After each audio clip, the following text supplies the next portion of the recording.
The 5 most amazing moves of American wizard at the chessboard, Hikaru Nakamura. Hikaru is a legend of online chess, one of the best blitz players ever. And we're now going to take a look at sparkling moments, sparkling moves that he has played. Can you predict Hikaru's moves? Make sure you like and subscribe to the channel now, otherwise the ginger beard will come after you. I'm having a little bit of a Christmas hangover at the moment, so I need to cheer myself up, and Hikaru's going to do that, to me. In this first example, Hikaru has the black pieces against the legendary player Boris Gelfand. Hikaru's queen is being attacked, and he's played a very aggressive King's Indian defense, a favourite opening of Garry Kasparov amongst others, and Bobby Fischer, a hero of, I'm sure, Hikaru Nakamura. Now, what move in this position did Hikaru play? A really shocking yet beautiful idea. Can you spot it? I wouldn't say this is too easy to get you started, but I think some of you guys and girls will get it. Queen to d3. It's one of those moves you just want to slide along the board and then screw into the square and then look at your opponent and say, I'm rather clever, aren't I? And this move threatens checkmate by capturing on f3, and it's really a distraction idea as well, because both the queen and the bishop can be taken. But if the queen is taken, g2 is now left undefended, and bishop to g2 is checkmate. This is the main idea. And if the bishop is taken, queen takes f3 also leads to checkmate. Gelfand tried to fight on with knight takes e5, but now Hikaru played another lovely move. Bishop takes f1, leaving the queen on pre because the g2 square is the main aim. And Hikaru simply won a piece by capturing on c3 and went on to win. A very nice game. And if you do want to check out some of Hikaru's other brilliant victories in the King's Indian defense, go and check out some of my premium videos on the Chess.com website, where I look at a number of his King's Indian defense victories. On to example number 2. In this next example, white is Hikaru, and he's playing against ex-FIDE world champion Ponomariov from Ukraine. And the black king is stuck in the middle of the board, and white is also exchange up. But the next move is a beautiful way to keep the attack going. Can you spot the rather surprising idea that Hikaru now unleashed upon his opponent? Come on, you can do it. Queen takes e5. And this is a beautiful way to try to get rid of this f-pawn, because now if the queen is taken, you can see that rook is no longer blocked by a pawn, and bishop to h5 check leads to checkmate next move. Look at those beautiful rooks on the open files where they belong. And this is a very nice little tactic. Hikaru, one of the sharpest tactical players around nowadays, without a shadow of doubt. And after king to f7 in the game, Hikaru's attack raged on with queen to g3. In this next example, Hikaru's very strong opponent, Croenko, has just played bishop takes f6, releasing the rook on the queen. Now this might look to be rather tragic for Hikaru, but Hikaru had seen that little bit further. That is why he is the new American wizard. Maybe Fabiano will have something to say about that, but he's certainly a tactical mastermind. And what move now did Hikaru play which led to a beautiful attack? And try to calculate as far as you can from this moment on.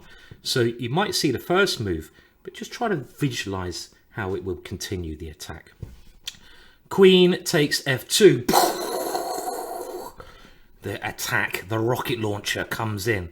And this basically draws the white king out into the open. King takes, and now bishop to c5 check, dominating bishops. King to f3. Had the king gone backwards, then the other bishop would be released with this move c3. And look at those bishops, they're like cannonballs aiming at the white king. After king to f3, the attack continues. And we just got to keep checking and creating threats now.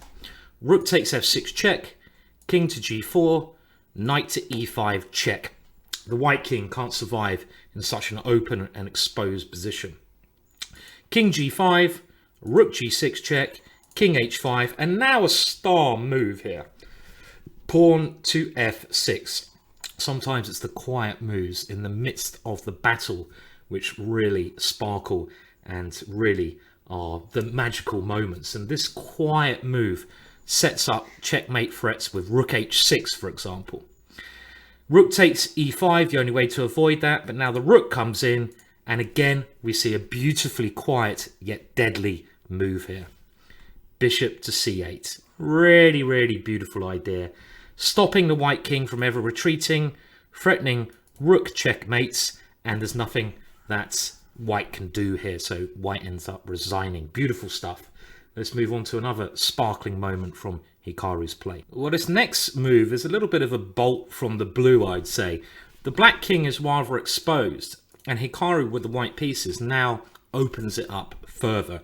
Maybe quite a, I'd say, you know, easy-ish tactic to spot. I don't know, you can be the judge of that. What move did Hikaru now play? Bishop takes h7. And the reason I picked this, maybe it's not one of the most sparkling and beautiful moves you've ever seen, but in my eyes it's very thematic, and it still requires some very precise calculation. Now, the main idea is to bring the rook into the attack, and the reason it's thematic is often when three pieces are attacking a weak king, it will lead to checkmate. A bit of advice well worth remembering. After queen takes h7, rook to f5 now threatens rook to h5, and there's not much black can do here because the knight is also attacked. Rook g8 tried, queen to f3, and now the tactical thing that really Hikaru must have seen in advance, and hopefully you guys saw it in advance, otherwise this whole sacrifice doesn't quite gel. Rook g5, what do you play? Rook takes g5 and queen to f8, winning the knight, leading to a winning position. This is a key thing you must have seen right from the outset. Did you see that? If you didn't see it, maybe you shouldn't be playing bishop takes h7 in the first place, should you? Calculation is key. The reason I love this position here is because it's basically Hikaru saying to Magnus, whatever you did, I did before you. They're kind of rivals, Hikaru and Magnus. Magnus getting the better of Hikaru, but can you remember my previous video on Magnus Carlsen's 5 most amazing moves and the move that gave him the world championships? Now, if you want to get better at chess, it's about remembering patterns. And what is the move here? Black to play and to boom, explode the board with a lovely checkmate idea. Can you see it? Boom! Queen takes a3 check. And this is a lovely way to force checkmate. I don't know if you can call it a sacrifice because it's checkmate next move. But it's exactly the same kind of idea that Magnus Carlsen did to become world champion. But Hikaru did this, I think, in 2002. So well before Magnus Carlsen. Whatever you do, Magnus, I did before you. Just remember that. And next move, the rook is going to go to a1, delivering checkmate, whatever white plays. King takes, rook a1, checkmate. Pawn takes, rook a1, checkmate. Very, very nice play. Remember to like this video and to subscribe to the Chess.com channel. Hopefully I can get some more videos out for you guys, and leave your comments below. And please do tell me which of these 5 moves you enjoyed the most. Did you see all the moves? Did you? Don't cheat. I'll come and get you. No, I won't. You know, I'll give you a pat on the back, you know. Anyway, yeah. Cheers. Until next time. Bye.